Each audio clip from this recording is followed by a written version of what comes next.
Shepherding looks like showing up, staying present, and loving people with integrity. It's choosing commitment over convenience and compassion over comfort.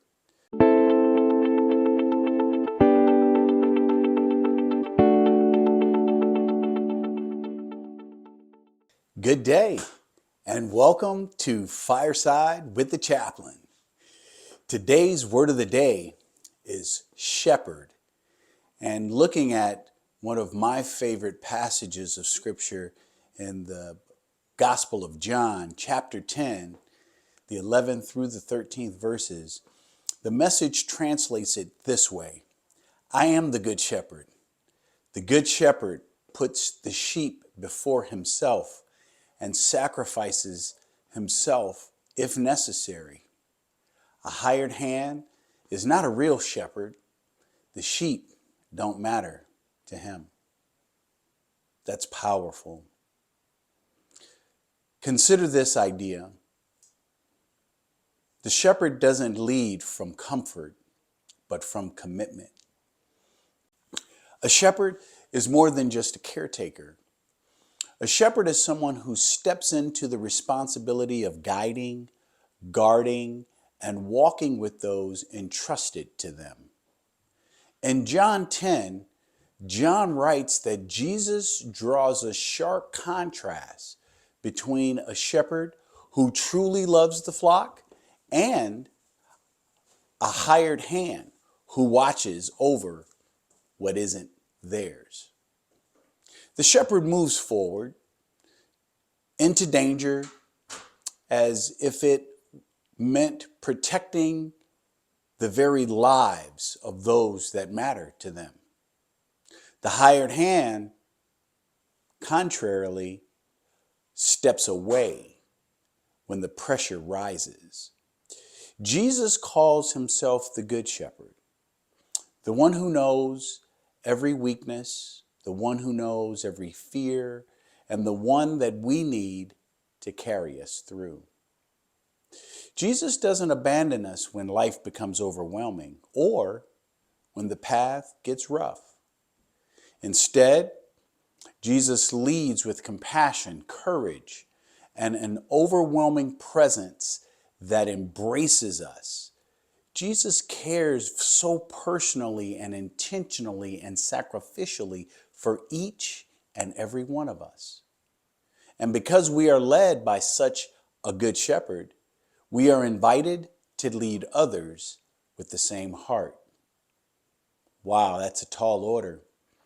I know that I fall short sometimes, and if we're honest, more times than we'd like to discuss. Whether in our families, our workplace, our communities, or our ministries, shepherding looks like showing up, staying present, and loving people with integrity. It's choosing commitment over convenience and compassion over comfort.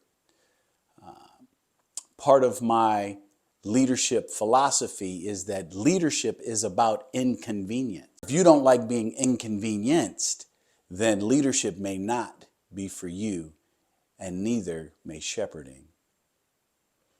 Shepherd means one who guides, protects, and cares for those entrusted to them with faithfulness, sacrifice, and steadfast presence.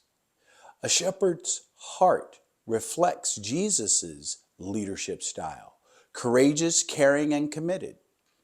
As the Good Shepherd leads us, we learn to shepherd others with the same faithful and sacrificial love.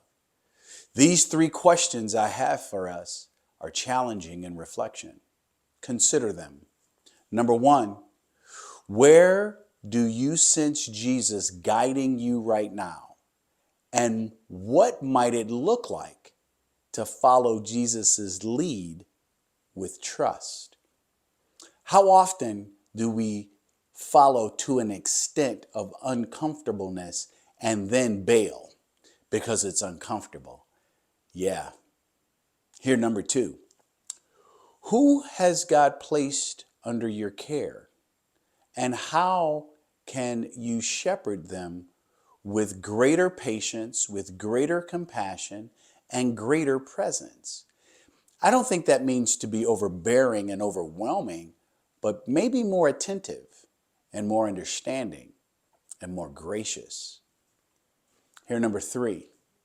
In what ways are you tempted to protect your comfort instead of showing up with the heart of a shepherd? My goodness. We like to be comfortable, and as soon as there's a sense of discomfort, many of us bail. The challenge of being a shepherd is the footsteps of Jesus. Again, if there's anything that you've missed these past few minutes, remember this. Because we are led by the Good Shepherd, we have the potential. We can lead others with courage, compassion, and unwavering presence. The question is, are we willing to do so? The word of the day is shepherd. I wish you and your family to have a fantastic rest of your evening, or whenever you view this, your day. Have a great weekend. And if this means something to you, if this one word is changing your life, hit the share button. Share, share, share, share. We want to impact as many people as we can with this word that can change their lives and cause them to experience life in a different way, a life that they are thriving at, doing the best they can with the resources they have in the situations that they're in. And if you find your heart being generous, please support us financially. What we're doing right now is, as we start up, is incurring some costs, and we are faithful to this mission, to this message, as God will be faithful to us. And we invite you to join us in that.